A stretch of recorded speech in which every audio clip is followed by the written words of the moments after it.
Oh, well, Dartford lost again. Eastbourne and Welling won. It's all a bit worrying, but we're still here doing game week 36 predictions for the National League South. Let's go. Hi all, welcome back to a new video on the channel. Today there is 11 games to predict, 22 teams in action, no Maidstone or Worthing because Maidstone are currently living the dream as they get ready for yet another FA Cup game on the Monday night. But we still got 11 games to do.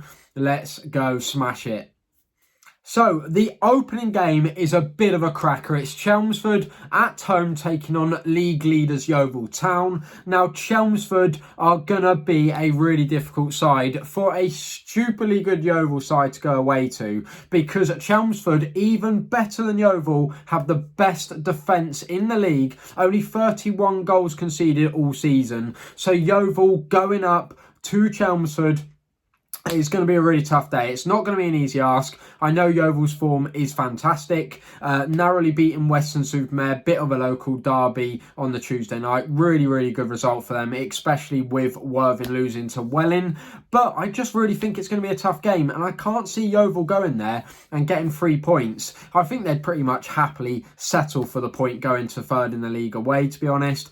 So for that reason, I'm going to call it a 1-1 draw.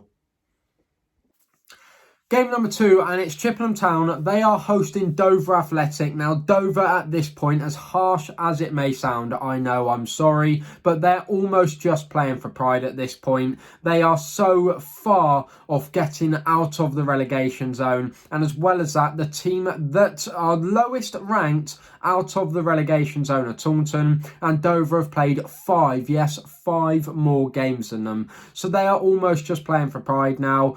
Chippenham, they've found a bit of nice form. At home, you'd expect them to win. Last 2 games, they've managed to pick up a very, very nice 4 points. They're not going to get the playoffs. They're not going to get relegated. But I do expect them at home to be beating Dover. So for that reason, I'm going to go Chippenham 3, Dover 1.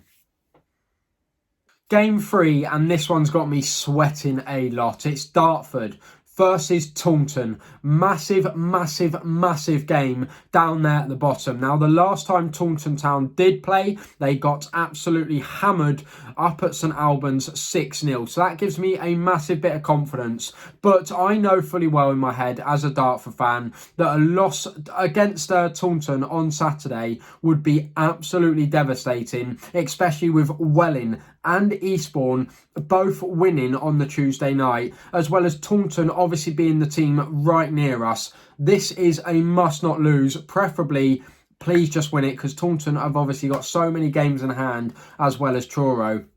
That being said, it was really disappointing, the loss to Slough. Seems like we played pretty well. Ollie Box, 3 goals now in his last 2 games. The academy graduate, 2 starts, 3 goals. He might just be the saviour of our season. We really need to win. Taunton not looking good, not playing regularly. I really do think Dartford will do this. I know for a couple of weeks now I haven't backed Dartford, but I think we can do it. I think we've got to do it. I'm going to go Dartford 2, Taunton 1.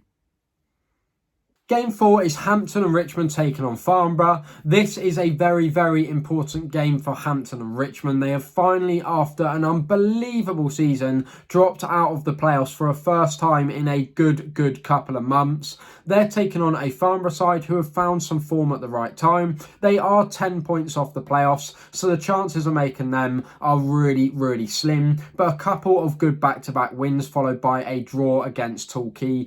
On the Tuesday night, they found some really good form. They will have to go away to Hampton and Richmond side, who are slightly inconsistent in the last month or so. They did get a really, really good win against Weymouth away, 4-2. Fantastic result for them, and keeps them right up in the playoffs. They are outside of the playoffs, but that's only on goal difference. They're level on points.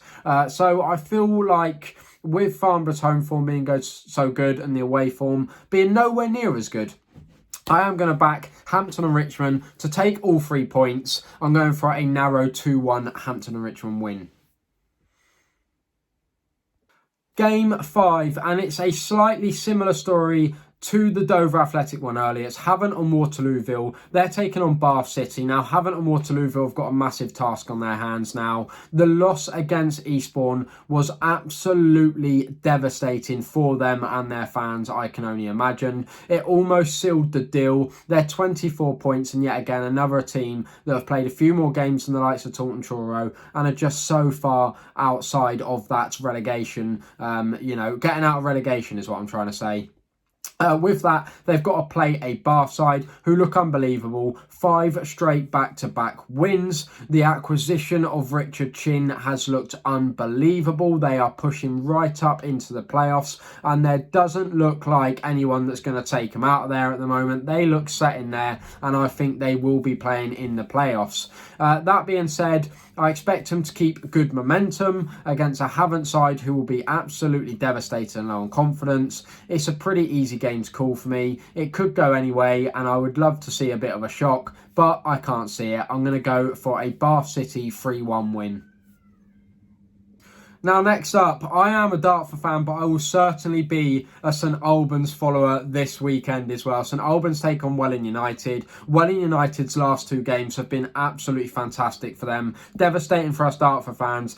But to go 2-0 down to Tonbridge and then draw it back late and get a draw is fantastic. And then to beat Worthing at home 4-1 is just absolutely incredible. The new manager is doing bits, and there's every chance that they may just get themselves out of relegation. Unbelievable. They're taking on St Albans. Super Sean Jeffers, when he's fit and firing, he is unbelievable. Another goal for him against Dover to steer them into 5th place in the league. Comfortably in playoffs. I always think they're going to get playoffs. They just do. They're a playoff side every single year, like I thought Dartford would be, but not this year for the first time in a long time. But it's going to be a tricky game. I've got to back St Albans, especially at home. I'm going to go St Albans to win 1-0.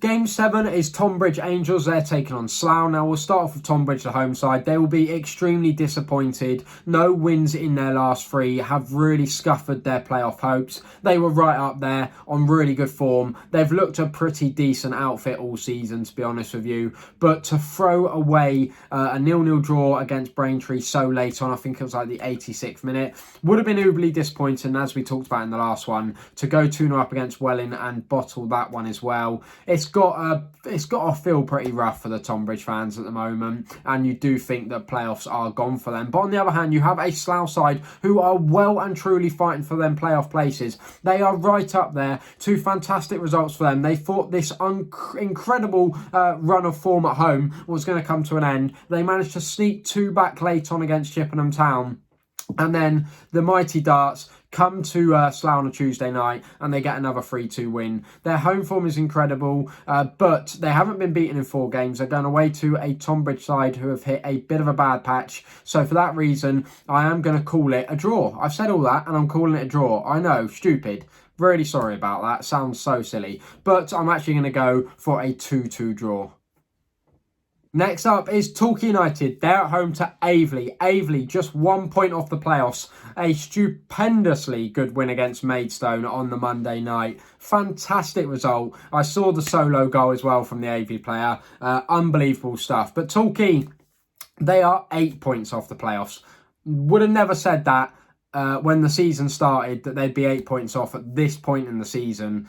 It is nuts, but they did finally, after 4 straight losses, they got a point on the board against Farnborough. Away as well. That isn't a bad result. To go away to Farnborough and get a point is never bad at all. But they do have to play a red-hot Aveley side at the moment who are going to be coming high on confidence, really hungry for it being just that 1 point off the playoffs. I think it's going to be close, like really close. I think Torquay have to start picking up the slack soon. But I'm going to have to go for an Aveley win. I'm going to have to. Aveley 2, Torquay 1.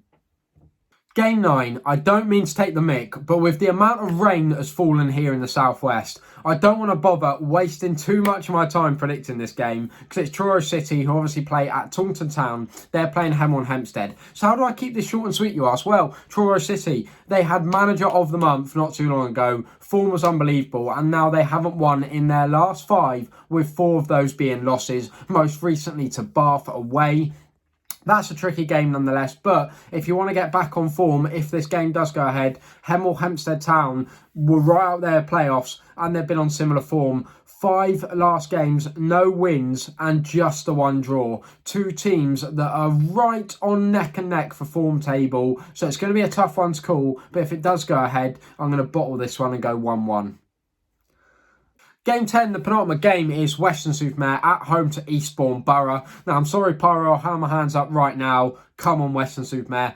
Please, it'd be lovely. It'd just make me feel a bit more at ease if you got a win. The home form for Weston-super-Mare season has been okay. They look a pretty good outfit on their day. They did obviously have that narrow loss to Yeovil, as we spoke about earlier, but also had a really good win just before that, away at Hemel and Hempstead Town. A 2-1 win there, then a 2-1 loss to Yeovil. It's all a bit crazy for them, but if we keep on the same rhythm as the 2-1s we spoke about earlier, Musa Diarra, Sheriff, 2 very, very important goals in the season for Eastbourne Borough to beat Havant and Waterlooville. As I said earlier, they had to do it. They had to go and get 3 points there if they wanted to stand a chance. They did just that, and now they'll be coming down to Weston-super-Mare, a mid-table side with all the hope in the world. I think it's going to be another narrow one and a slightly high-scoring one, to be honest. I'm going to go Weston-super-Mare 2, Eastbourne 2. And like that, we have reached our final destination. It is Worthing. They are at home against Braintree Town. A playoff clash. Who would have thought Braintree sneaking in there, level on points with another team. But Braintree, I said a month or so ago that the signings they had been making, getting the likes of Alfie and Barris back at the club, would pay dividends. And they are looking unbelievable. 5 straight wins. A fantastic win yet again against Tonbridge. He's getting an 85th minute winner, the minute winner there. Unbelievable for them. Worthing had been on great form, managed to slip up against Welling 4-1, which has... Yeah, I can't say I was overly pleased when I saw that result come through on the Tuesday night. But Worthing are a good side on their day. They will just score a shed load of goals past you. Whenever they're involved in a game, it's high scoring. But at the same time, Braintree just don't concede many. So I almost don't know where to put this one. But I'm going to go for the minimum of 3 goals like I did in a recent video. I'm going to go Worthing to actually sneak this one 2-1. So there you go. Sorry if any of them have been rushed. I feel like my voice is just going today. I don't know why in a few clips, but there you go. If you do want to get involved, down below, all 11 games are there for you to copy and paste and put your numbers in the middle. Would love to see them. Always, always do. Let me know which game you will be attending this weekend. Always love to hear that as well. I hope you've enjoyed. As always, please do take the time out of your day to hit that subscribe button. And until the next time... I'll see you all around.